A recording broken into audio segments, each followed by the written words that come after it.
शांति। सुनते हैं आज का मुरली मंथन। आज प्यारे बाबा ने कहा, दूर देश से आने वाला आया देश पर आए।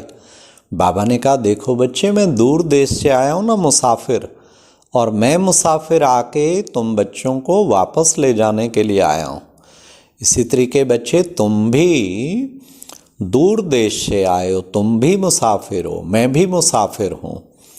तो मुसाफरी अब पूरी हुई।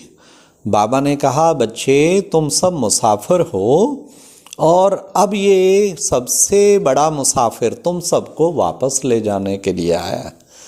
तो सदा हम अपने को मुसाफिर माना गेस्ट समझें। कहते हैं अगर आप अपने को गेस्ट समझेंगे तो आप बेस्ट बन जाएंगे। हाँ, और इस दुनिया को गेस्ट हाउस समझें। तो गेस्ट हाउस मतलब ये गेस्ट हाउस है और मैं गेस्ट हूँ, थोड़े समय का गेस्ट हूँ। कभी भी मैं आत्मा वापस जा सकती हूँ। अब घर जाना है, अब घर जाना है, ये गेस्ट को लगा ही रहता है, तो मुझे भी लगा रहना चाहिए। अब घर जाना है, मेरा असली घर परम धाम है और मुझे वहाँ वापस जाना है। फिर बाबा ने कितना सुंदर, बच्चे महान मेहमान समझोगे तो महान बन जाओगे। मेहमान में मेरापन नहीं होता। ये शरीर में भी हम मेहमान हैं। ये लोन लिया हुआ शरीर है, तो इसलिए लोन लिया हुआ शरीर बाबा को दे दिया ना, तो बाबा ने हमें दिया, बस इसमें थोड़े टाइम के मेहमान हैं और हमें उड़कर चले जाना है। हम उड़कर चले जाएंगे और ये है मेहमानपन की स्मृति। फिर बाबा ने कहा कि बच्चे फिक्स्ड पार्ट, ये बच्चे फिक्स पार्ट है, ये निश्चित पार्ट है। आत्मा का पार्ट फिक्स है। आत्मा अजर अमर अविनाशी है, उसका पार्ट फिक्स है। तो बाबा ने कितना सुंदर आज बताया, हर आत्मा का अपना अपना पार्ट फिक्स है। तुम सब अपना पार्ट लेके आए। देखो बच्चे, कितना बड़ा 84 जन्मों का पार्ट भरा हुआ है, तो छोटी सी आत्मा में कितना बड़ा पार्ट भरा हुआ है। तो ये फिक्स पार्ट की भी स्मृति रहना कितनी आनंददायी स्थिति बन जाती है। हर आत्मा फिक्स पार्ट लेके चल रही है। फिर बाबा ने कहा कि बच्चे, काम चिता पर बच्चे जल मरे मेरे बच्चे, मैं आकर अमृत की वर्षा करके तुम्हें कितना ऊपर ले जाता हूँ। इसलिए काम चिता, बच्चे काम चिता पर सब आत्माएं जल मरी, इसलिए ये बाबा ने कहा। फिर बाबा ने कितना सुंदर बताया सत्यनारायण की कथा। सत्यनारायण की कथा जो है वो बाबा ने कहा कि बच्चे, सत्यनारायण की कथा, अमर कथा और साथ साथ तीसरी की कथा, ये 3 प्रकार की कथाएं बाबा ने कही हैं। तो हमें इन तीनों कथाओं में बाबा ने कहा, बच्चे देखो, तुम जन्म जन्मांतर ये सत्यनारायण की कथा सुनते आए, लेकिन नारायण तो बने नहीं। अब बाबा आके तुम्हें सत्यनारायण की कथा सुनाते हैं। तो सच्ची सच्ची सत्यनारायण की कथा सुनाते हैं। फिर अमर कथा, अमर आत्माओं को बनाने वाली अमर कथा। तो फिर जो है बाबा ने कितना सुंदर बताया सत्यनारायण। तीसरी कथा मतलब तीसरे नेत्र की कथा। ये 3 कथाएं जो हैं बाबा ने कहा कि ये जो है बच्चों को उस तरीके से बुद्धि में रख के चलना चाहिए कि भगवान आके तीनों कथाएं हमें सुना रहे हैं। फिर बाबा ने कहा, अविनाशी सलोना साजन। बच्चे, कौन है अविनाशी सलोना साजन? वो तो शिव बाबा ही है अविनाशी सलोना साजन। वो हम बच्चों को वापस सजनियों को ले जाने के लिए आया। बच्चे, वो है ब्राइड ग्रूम और तुम हो ब्राइड्स। और बच्चे देखो, कहते हैं शिव भोला भंडारी। वो शिव भोला भंडारी देखो क्यों भोला, गणकाओं कुब्जाओं सबका कल्याण करते हैं। माला का राज भी बाबा ने बताया। देखो बच्चे, ऊपर ऊपर तो फूल है और फिर नीचे मेरू दाना, ब्रह्मा सरस्वती, और फिर तुम सब बच्चे जो मददगार। और बाबा ने कहा एक कॉलेज है, किस चीज़ का?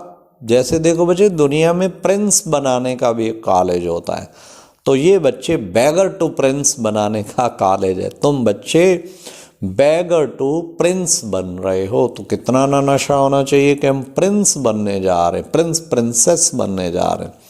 इतना सुंदर कॉलेज जो बेगर टू प्रिंस बनाने का और प्रिंस प्रिंसेस बनाने जा रहे हैं।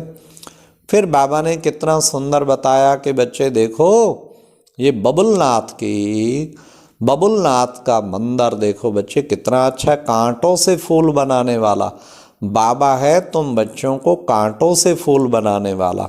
तो बबुलनाथ का मंदिर उसी की यादगार है।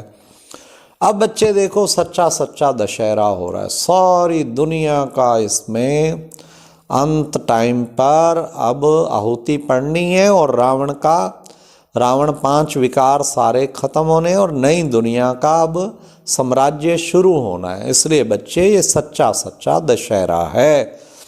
तो बाबा ने कितना सुंदर बताया। इसलिए बच्चे शिव भोला भंडारी कहते। फिर बाबा ने कहा बच्चे अमृत छोड़ विष काहे को पिए। कई बच्चे बाबा के शराब सिगरेट के बिना नहीं रह पाते, अमृत छोड़ विष काहे को खाए, ये बाबा ने कहा। और लास्ट बाबा ने फिर कितना सुंदर बताया बच्चे, बाप तो महाकाल है, तुम सबको वापस ले जाने के लिए आया है। तो वो महाकाल है, तुम बच्चों को याद रखना है महाकाल कैसे वापस ले जाने के लिए आया है।